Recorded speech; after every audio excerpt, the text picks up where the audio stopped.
చూసుకుంటే కనుక పాకిస్తాన్తో కలిసి ట్రంప్ చేసిన తెర వెనుక వ్యాపారం విలువ అక్షరాల $1.43 బిలియన్. ఆయన ఏం ఖాళీగా లేడండి. ఆయన ఏదో యుద్ధం చేస్తూ ఇరాన్ తోటి జనాలకి ప్రపంచానికి ఎంటర్టైన్మెంట్గా నిలిచాడని అనుకుంటున్నాం, కానీ బ్రహ్మాండంగా వ్యాపారం చేసుకున్నాడు ఆయన వ్యాపారము ఎంత సీరియస్గా చేసుకుంటున్నాడు అనే దానికి కొన్ని నంబర్స్ వచ్చాయి.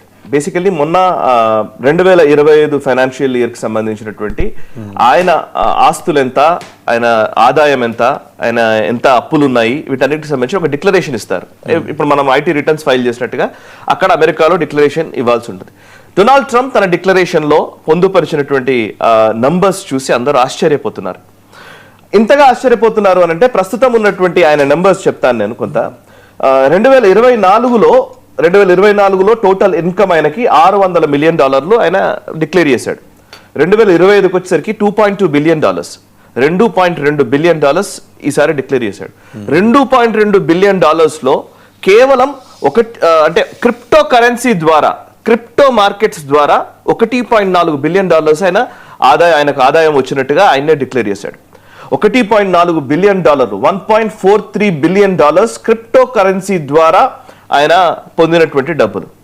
దీంట్లో పాకిస్తాన్ పాత్ర చాలా కీలకం. అసలు యాక్చువల్లీ మనం చాలాసార్లు మాట్లాడుతున్నాం, అసీం మునీర్ ఎందుకు డొనాల్డ్ ట్రంప్కి ఫేవరెట్ ఫీల్డ్ మార్షల్ అయ్యాడు, షహబాజ్ షరీఫ్ ఎందుకు గొప్ప ప్రధానమంత్రిగా ఆయన భావిస్తున్నాడు, ఇరాన్ యుద్ధం సమయంలో ఆ పర్టికులర్ పాకిస్తాన్ని మధ్యవర్తిగా ఎందుకు ఉంచాలనుకున్నాడు, అండ్ పాకిస్తాన్ అనుకూల ధోరణిలోకి 2025 నుంచి ఆయన అధికారంలోకి వచ్చిన తర్వాత నుంచి ఎందుకు ఒకవైపు వెళుతున్నాడు, ఆ స్టాండ్ తీసుకున్నాడు, ఆపరేషన్ సింధూర్ టైంలో భారత్ లాంటి దేశాన్ని కూడా కోల్పోవడానికి ఎందుకు ముందుకు వచ్చాడు అంటే ఆయన వ్యక్తిగత ప్రయోజనమే కారణం. వ్యక్తిగతంగా ఏంటి అంటే ఈ క్రిప్టో కరెన్సీయే ముఖ్య కారణం. ఇందులో మనకు కొంచెం డీటెయిల్స్లోకి వెళ్ళాలి. యాక్చువల్లీ ఆయనకు సంబంధించినటువంటి కంపెనీ ఉంది, వరల్డ్ లిబర్టీ ఫైనాన్షియల్ అని. ఇది ట్రంప్కి సంబంధించినటువంటి కంపెనీ. ఓకే, ట్రంప్కి ఇప్పటి వరకు చాలా ఆస్తులు ఉన్నాయి, అంటే చాలా ఒక రకంగా చెప్పాలంటే ఆయనకు రకరకాల కంపెనీస్ ఉన్నాయి, రకరకాల రంగాల్లో ఆయన విస్తరించి ఉన్నాడు. ఆ రంగాల్లో కూడా ఆయనకు ఎక్కువగా చెప్పాలంటే రియల్ ఎస్టేట్లో ఉన్నాయి, ట్రంప్ టవర్స్ ఇట్లాంటివి కడతాడు, అండ్ హోటల్స్ ఉన్నాయి ట్రంప్కి సంబంధించి, అండ్ గోల్ఫ్ రిసార్ట్స్ ఉన్నాయి, అదేవిధంగా లైసెన్సింగ్ బిజినెస్లు ఉన్నాయి. ఇవన్నిటి ఆదాయం కంటే ఇప్పుడు క్రిప్టో ద్వారా వచ్చిన ఆదాయం ఎక్కువ. ఎందుకు అంటే ఈ క్రిప్టోకి సంబంధించి వరల్డ్ లిబర్టీ ఫైనాన్షియల్ అనేది ఆయన సంస్థ.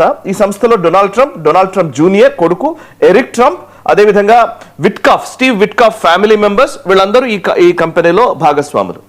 సో ముందేం చెప్పాడు ఆయన అధ్యక్ష ఎన్నిక ప్రచారంలో ఉన్నప్పుడు, నాకు బిజినెస్లకి ఏ సంబంధం లేదు, మా బిజినెస్లన్నీ కూడా ట్రస్ట్ ద్వారా లేదా దానికి సంబంధించి మా ఫ్యామిలీ బిజినెస్లన్నీ మా ఫ్యామిలీ చూసుకుంటుంది, నేను కేవలం అమెరికాకి సేవ చేయడం కోసమే నేను వచ్చాను, అమెరికా ప్రయోజనాలు మాత్రమే నా ప్రయోజనాలు, ఆ బిజినెస్ లావాదేవీలతో నాకు సంబంధం లేదు అని చెప్పాడు.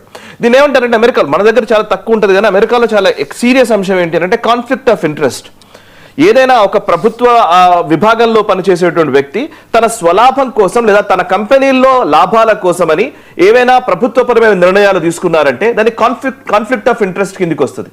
అది చాలా తీవ్రమైన నేరంగా పరిగణిస్తారు అమెరికన్ ప్రజలు, అమెరికన్ లా కూడా.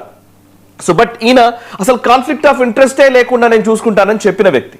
బట్ ఇవాళ చూస్తే పూర్తిగా కాన్ఫ్లిక్ట్ ఆఫ్ ఇంట్రెస్ట్ తో కూడినటువంటి ప్రయత్నమే ఆయన వ్యాపారమే నడుపుతున్నాడని ఇప్పుడు ఈ కథనాల ద్వారా తెలుస్తోంది. అండ్ ఇందులో సుమారు $800 బిలియన్ WLFI, అదే ఇందాక చెప్పినటువంటి వరల్డ్ లిబర్టీ ఫైనాన్షియల్ కి సంబంధించినటువంటి టోకెన్స్ ద్వారా వచ్చిన డబ్బులు, అండ్ $635 మిలియన్ ఇది ట్రంప్ బ్రాండెడ్ మీమ్ కాయిన్స్ ఉన్నాయి, బిట్ కాయిన్స్ ఉన్నాయి. సో బిట్ కాయిన్స్ ఉంటాయి, ట్రంప్ మీమ్ కాయిన్స్ అంటారు వాటిని. వాటి ద్వారా వచ్చిన డబ్బులు 635, మొత్తం కలిపితే $1.43 బిలియన్. ఎవరు వీళ్ళు అని అంటే కనుక ఏంటి, ఎందుకు వచ్చింది అని అంటే పాకిస్తాన్ కి చెందినటువంటి బిలాల్ బిన్ సాఖిబ్ అని ఒక పాకిస్తాన్ సంబంధించినటువంటి ఒక వ్యాపారవేత్త ఉన్నాడు. అతను క్రిప్టో కరెన్సీలో ఎక్స్పర్ట్ గా పిలుస్తారు. సో బిలాల్ బిన్ సాఖిబ్ పాకిస్తాన్ గవర్నమెంట్ కి సంబంధించినటువంటి పాకిస్తాన్ క్రిప్టో కౌన్సిల్ కి సీఈఓగా పనిచేస్తున్నాడు. ఇప్పుడు పాకిస్తాన్ ప్రభుత్వము అధికారికంగానే క్రిప్టో కరెన్సీని పుష్ చేస్తోంది. సో పాకిస్తాన్ క్రిప్టో కౌన్సిల్ సీఈఓగా పనిచేస్తున్నటువంటి బిలాల్ బిన్ సాఖిబ్ మధ్యవర్తిత్వం మేరకు పాకిస్తాన్ అమెరికాకు సంబంధించిన డొనాల్డ్ ట్రంప్ వ్యాపారానికి సంబంధించినటువంటి డొనాల్డ్ ట్రంప్ ఇందాక నేను చెప్పినటువంటి వరల్డ్ లిబర్టీ ఫినాన్షియల్ ఏదైతే ఉందో, వరల్డ్ లిబర్టీ ఫినాన్షియల్ అండ్ పాకిస్తాన్కి సంబంధించినటువంటి క్రిప్టో కరెన్సీ కౌన్సిల్ రెండింటికి మధ్య ఒప్పందాలు జరిగాయి. 2025 జనవరిలో అది అధికారిక ఒప్పందమే డైరెక్ట్ రిలీజ్ చేశారు. అంతకుముందు 2026 ఫిబ్రవరిలో 2025 సంవత్సరం మొత్తం కూడా వీళ్ళు ఆల్రెడీ లావాదేవీలు చేస్తూ ఉన్నారు. సో పాకిస్తాన్ అందుకే ఈ బిజినెస్ ఉంది కాబట్టే అసీం మునీర్ ని ఫేవరెట్ ఫీల్డ్ మార్షల్ అన్నాడు అనే మాట. షెహబాజ్ షరీఫ్ ని పిలిచి డిన్నర్ పార్టీ ఇచ్చాడు డొనాల్డ్ ట్రంప్. సో పాకిస్తాన్ అనుకూల ధోరణుల్లోకి ఎందుకు వెళ్ళాడు అని అంటే దిస్ బిజినెస్. సో ఈ బిలాల్ బిన్ నకీబ్ అనే వ్యక్తి, సకీబ్ అనే వ్యక్తి పాకిస్తాన్ సంబంధించిన క్రిప్టో కరెన్సీ ఎక్స్పర్ట్. అతను అమెరికాలో ఈ ట్రేడింగ్ చేస్తూ తద్వారా క్రిప్టో కరెన్సీ ద్వారా డొనాల్డ్ ట్రంప్ కి లాభం చేకూర్చారు అనేది ఇప్పుడు తేలుతున్నటువంటి విషయం. అండ్ ఇది నిజంగా చెప్పాలంటే పాకిస్తాన్ అమెరికాకు సంబంధించిన ప్రెసిడెంట్స్ అందరిలో మనం కౌంట్ చేసి చూస్తే చాలా నిర్లజ్జగా, నిస్సిగ్గుగా, చాలా బహిరంగంగానే ఆయన ఈ పిక్ చూడండి. పాకిస్తాన్ ఫైనాన్స్ మినిస్టర్ మొహమ్మద్ ఔరంగజేబ్, అలాగే వరల్డ్ లిబర్టీ ఫైనాన్షియల్స్ అతను కూడా ఫైనాన్స్ మినిస్టర్ కూడా అక్కడ కూర్చున్నాడు.